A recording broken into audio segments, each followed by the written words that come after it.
হরে কৃষ্ণ। 2026 সালে কামোদা একাদশীর ব্রত আমরা কোন দিন পালন করব? 28শে মার্চ শনিবার দিন নাকি 29শে মার্চ রবিবার দিন? পঞ্জিকা অনুসারে এই তিথির সঠিক সময়সূচি কি?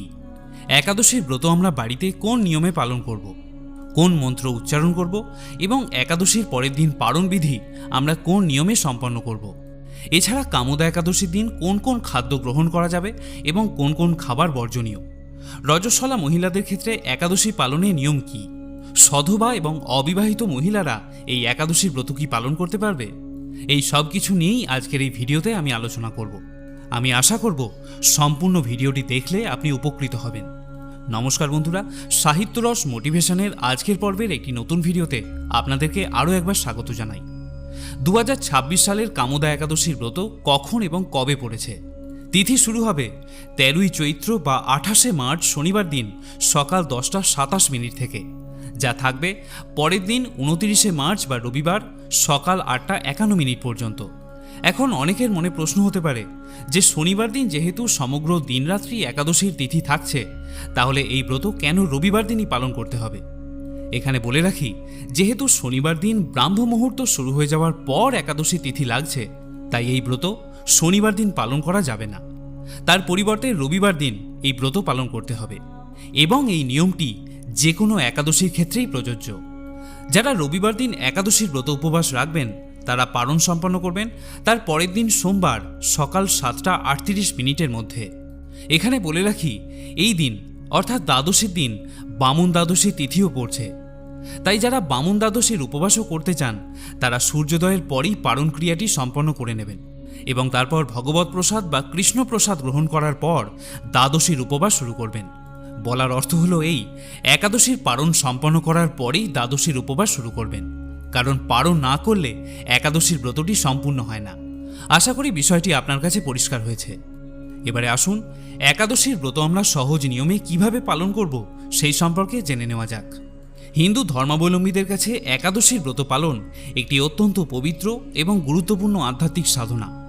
সারা বছরে মোট 24টি একাদশী আসে, যার মধ্যে চৈত্র মাসের শুক্লপক্ষের একাদশীটি কামোদা একাদশী নামে পরিচিত। নাম থেকেই অনুমান করা যায় যে এই একাদশীর ব্রত নিষ্ঠার সাথে পালন করলে ব্রতকারীর সকল মনের ইচ্ছা পূরণ হয়ে থাকে। চৈত্র মাসের এই তিথিতে উপবাস থেকে ভগবান শ্রীবিষ্ণুর আরাধনা করলে ভক্তের অন্তরে ভক্তির উদয় হয় এবং পূর্ব জন্ম অর্জিত সকল পাপ থেকেও নিস্তার পাওয়া যায়। ভবিষ্যত্তর পুরাণ এবং বরাহ পুরাণে এই একাদশীর মাহাত্ম্যকে বর্ণনা করা হয়েছে। কামোদা একাদশী ব্রত পালনের প্রক্রিয়াটি কেবলমাত্র একদিনের উপবাস নয়, এটি দশমী থেকে দ্বাদশী পর্যন্ত বিস্তৃত একটি শুদ্ধাচার এবং ভক্তিপূর্ণ জীবনযাত্রার অংশ। নিষ্ঠা ও ভক্তির সাথে এই ব্রত পালন করলে আশাতীত ফল লাভ হয়ে থাকে। একাদশীর আগের দিন অর্থাৎ দশমীর দিন থেকেই এই একাদশীর ব্রত শুরু হয়ে যায়। দশমীর দিন থেকেই ব্রতের জন্য দেহ ও মনকে প্রস্তুত করতে হয়। কিভাবে? প্রথমত আমিষ খাদ্য বর্জনের মাধ্যমে।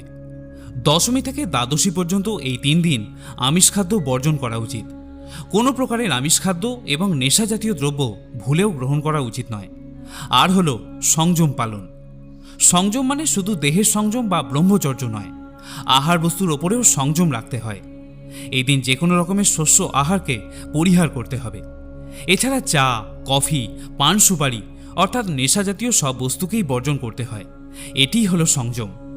এছাড়া একাদশী ব্রত পালন করলে যে কোনো রকমের মিথ্যা কথা, পরনিন্দা, পরচর্চা, ক্রোধ এবং কামনার মতো অসৎ চিন্তা এই সময় পরিহার করে চলতে হয়। চেষ্টা করবেন দশমীর দিন রাত্রিকালীন যে আহার সেটি যেন নিরামিষ হয় এবং রাতে ঘুমানোর আগে অবশ্যই ভালো করে দন্তমার্জন করে নিতে হবে, যাতে খাবারের এক কণাও দাঁতে না লেগে থাকে। এরপর আসে একাদশীর দিন। এই দিনেই মূলত উপবাস এবং উপাসনার পর্বটি অনুষ্ঠিত হয়। এই দিন সকালবেলায় ঘুম থেকে উঠে প্রথমে 2টি কাজ করতে হয়। প্রথমটি হলো স্নান পর্ব এবং দ্বিতীয়টি হলো সংকল্প গ্রহণ। এই দিন খুব সকালে বা চেষ্টা করুন ব্রাহ্ম মুহূর্তে স্নান পর্ব সেরে নিয়ে পরিষ্কার বস্ত্র পরিধান করতে। তারপর ঠাকুর ঘরে গিয়ে সংকল্প গ্রহণ করতে হবে। সংকল্প গ্রহণের জন্য ভগবান শ্রীকৃষ্ণ বা শ্রীবিষ্ণুর পাদপদ্মে তুলসী পাতা এবং পুষ্প নিবেদন করুন। তারপর মনে মনে এই সংকল্প মন্ত্রটি উচ্চারণ করুন। মন্ত্রটি হল একাদশ্যাম নিরাহারো স্থিত্বা অহম অপরেহানি ভোক্সামি পুণ্ডরিকাক্ষ শরণম মে ভবাচ্যুত। যদি মন্ত্র উচ্চারণ করতে অসুবিধা হয় তাহলে মনে মনে বলুন, হে কেশব, আমি অজ্ঞানরূপ অন্ধকারে নিমজ্জিত হয়ে আছি। আমি আপনার সন্তুষ্টি বিধানের জন্য এই একাদশীর ব্রতটি করব বলে মনস্থির করেছি। আমি যাতে ভক্তি ও নিষ্ঠার সাথে এই ব্রতটি সুসম্পন্ন করতে পারি তার জন্য আপনি আমার সহায় থাকবেন। যে কোনো ব্রতের পূর্বেই এই সংকল্প গ্রহণ করা অতি আবশ্যক। এর মাধ্যমে আমরা ভগবানের কাছে প্রার্থনা করি যাতে তিনি আমাদের একাদশী ব্রত পালনের প্রয়োজনীয় ক্ষমতা প্রদান করেন। এরপর আসে উপবাসের প্রক্রিয়া। ব্রতকারী নিজের শারীরিক সক্ষমতা অনুযায়ী 3 ধরনের উপবাস পালন করতে পারেন, যার মধ্যে প্রথমটি হল নির্জলা উপবাস। যদি আপনি সমর্থ হন তাহলে অবশ্যই নির্জলা উপবাস পালন করুন। এটি হল ব্রত পালনের সর্বশ্রেষ্ঠ পন্থা। দ্বিতীয়টি হল জলপান করে উপবাস এবং তৃতীয়টি হল ফলাহার। সেক্ষেত্রে আপনি ফল, জল, অনুকল্প প্রসাদ, সবজি ইত্যাদি গ্রহণ করেও এই ব্রত স্বচ্ছন্দে পালন করতে পারেন। যারা অসুস্থ বা অতি দুর্বল ব্যক্তি তাদের জন্য এই পন্থাটি অত্যন্ত কার্যকরী। এতেও ব্রতের পুণ্যফল অনেকাংশে লাভ হয়ে থাকে। এছাড়া একাদশী দিন ঔষধ বা পথ্যাদি গ্রহণেরও বিধান রয়েছে। তবে শুধু উপবাস নয়, একাদশী দিন সারাদিন হরিনাম জপ, শ্রীমদ্ ভগবদ্ গীতা বা শ্রীমদ্ ভাগবত বা একাদশীর ব্রতকথা শ্রবণ ও পাঠ করা উচিত। আর হল রাত্রি জাগরণ। শাস্ত্রে রাত্রি জাগরণকে একাদশীর একটি অভিন্ন অংশ বলে বিবেচনা করা হয়েছে। তবে সম্পূর্ণ রাত্রি জাগরণ সম্ভব না হলে রাত্রি 12টা পর্যন্ত জেগে হরিনাম সংকীর্তন বা ভগবানের মহিমা পাঠ বা ভগবদ্ গীতা পাঠ করা উচিত। এতে ভগবান যেমন সন্তুষ্ট হন তেমনি একাদশীর ফলও বৃদ্ধি পায়। আমরা লৌকিক জীবনে জেনে বা না জেনে অনেক রকমের পাপ করে থাকি। সেই সমস্ত পাপ রাশি এই একাদশী পালনে সহজেই বিনষ্ট হয়, যা আমাদের ভগবত ধামে ফেরার পথকে আরও প্রশস্ত করে তোলে। যিনি সমস্ত লৌকিক ধর্ম পরিত্যাগ করে ভক্তিভরে এই ব্রত পালন করেন তাকে আর পুনর্জন্ম গ্রহণ করতে হয় না এবং তিনি বৈকুণ্ঠে পরম পদ লাভ করে থাকেন। যিনি সঠিকভাবে এই ব্রত অনুষ্ঠান করেন তার গৃহে ত্রিভুবনের সমস্ত তীর্থ এসে উপস্থিত হয়। এবারে আসুন জেনে নেওয়া যাক, যারা একাদশী দিন উপবাস করবেন তারা পরের দিন পারণ ক্রিয়া কিভাবে সম্পন্ন করবেন।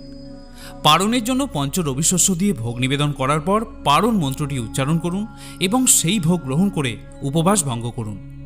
পঞ্চ রবিশস্যের মধ্যে যে কোনো একটি মুখে দিয়ে অথবা কৃষ্ণপ্রসাদ বা ভগবত প্রসাদ গ্রহণ করেও এই ব্রত সম্পন্ন করা যায়। সেক্ষেত্রে ভগবানের চরণামৃত বা একটি চালের কণা মুখে দিয়ে পারণ মন্ত্রটি 3 বার উচ্চারণ করুন এবং ব্রত সম্পন্ন করুন। পারণ মন্ত্রটি আপনি এভাবে উচ্চারণ করতে পারেন: ওম অজ্ঞানতিমিরান্ধস্য ব্রতে নানে না কেশব প্রসীদ সুমুখ নাথ জ্ঞান দৃষ্টি প্রদো ভব। অর্থাৎ, হে কেশব, আমি আপনার কৃপাদৃষ্টিতে নিরাহারভাবে এই একাদশীর ব্রতটি সুসম্পন্ন করেছি। এই ব্রত দ্বারা আমার প্রতি প্রসন্ন হয়ে আমাকে জ্ঞানচক্ষু প্রদান করুন। এছাড়া একাদশী দিন অবশ্যই তুলসী মাতাকে জল নিবেদন করবেন। অনেকের মনে বিভ্রান্তি থাকে যে একাদশী এবং রবিবারে তুলসী মাতাকে জল দেওয়া যাবে কিনা। তাদের উদ্দেশ্যে বলি, শাস্ত্রে স্পষ্ট করে বলা হয়েছে একাদশী এবং রবিবার সহ বছরে 365 দিনই তুলসী মাতাকে জল নিবেদন করতে হবে। যদি এই নিয়ে আপনি বিস্তারিতভাবে জানতে চান তাহলে আমাকে কমেন্ট করে জানাতে পারেন। আমি পরবর্তী ভিডিওতে এই নিয়ে আলোচনা করব। এখানে আরও একটি জিনিস মনে রাখার, একাদশীর দিন যে তুলসী পাতা আপনি ভগবানকে নিবেদন করতে চান সেটি অবশ্যই দশমীর দিন চয়ন করে রাখবেন, কারণ একাদশী এবং দ্বাদশীতে তুলসী পাতা চয়ন করা নিষিদ্ধ। শ্রোতাদের মধ্যে অনেকে প্রশ্ন করেছেন, রজস্বলা অবস্থায় মহিলারা একাদশীর ব্রত পালন করতে পারবে কিনা। এর সরাসরি উত্তর হলো হ্যাঁ, নিশ্চয়ই পারবে। তবে এই সময় শরীরে কিছুটা দুর্বলতা বা অস্বস্তি থাকতে পারে। তাই শাস্ত্র অনুযায়ী যদি কেউ খুব দুর্বল অনুভব করেন তাহলে কঠোর নির্জলা উপবাস করার কোনো প্রয়োজন নেই। সেক্ষেত্রে ফল, দুধ বা হালকা উপবাসী খাদ্য গ্রহণ করেও একাদশীর ব্রত পালন করা যায়। তবে এই সময় অন্ন বা নিষিদ্ধ শস্য গ্রহণ করা উচিত নয়। সবচেয়ে গুরুত্বপূর্ণ বিষয় হল, রজস্বলা অবস্থায় একাদশীর ব্রত পালন করলে কোনো পাপ বা দোষ হয় না। ভক্তিভাবে ভগবানকে স্মরণ করাই হলো আসল বিষয়। মনে রাখবেন, ভগবান শ্রীকৃষ্ণ হলেন ভাবগ্রাহী জনার্দন। তাই আপনার মনের যে ভক্তি বা আকুলতা সেটাই ভগবান আগে গ্রহণ করে থাকেন। তাই বাহ্যিক আচার নিয়ে অতিরিক্ত দুশ্চিন্তা না করে মন থেকে ভগবান শ্রীকৃষ্ণকে স্মরণ করুন। আরও একটি প্রশ্ন শ্রোতাদের মধ্যে অনেকে করেছেন যে সধবা মহিলারা একাদশীর ব্রত পালন করলে তাদের স্বামীদের কি আয়ু হ্রাস হয়ে যায়।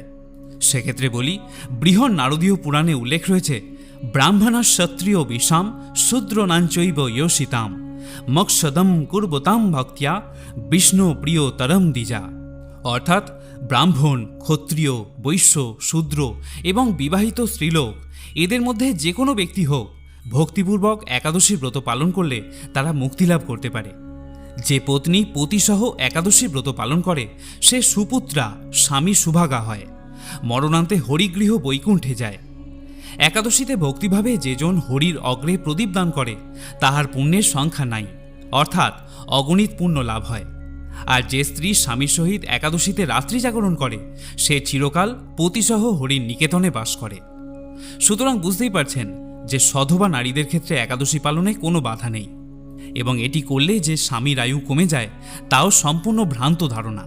ইয়া নারী স্বামী সহিতা কুর্যাচ্য হরিবাসরম সুপুত্রা ভর্ত সুভগা ভবেৎ সা প্রতিজান মানি। অর্থাৎ যে নারী স্বামীর সঙ্গে একাদশীর ব্রত করে সে জন্মে জন্মে সুপুত্রা এবং স্বামী সুভগা হয়। তাই নিশ্চিন্তে একাদশীর ব্রত পালন করুন।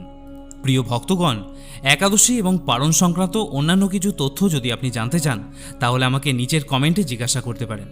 আপনার প্রশ্নের উত্তর আমি নিশ্চয়ই দেব। সকলে ভালো থাকুন, সুস্থ থাকুন এবং আনন্দের সঙ্গে একাদশীর ব্রত পালন করতে থাকুন। জয় শ্রীকৃষ্ণ।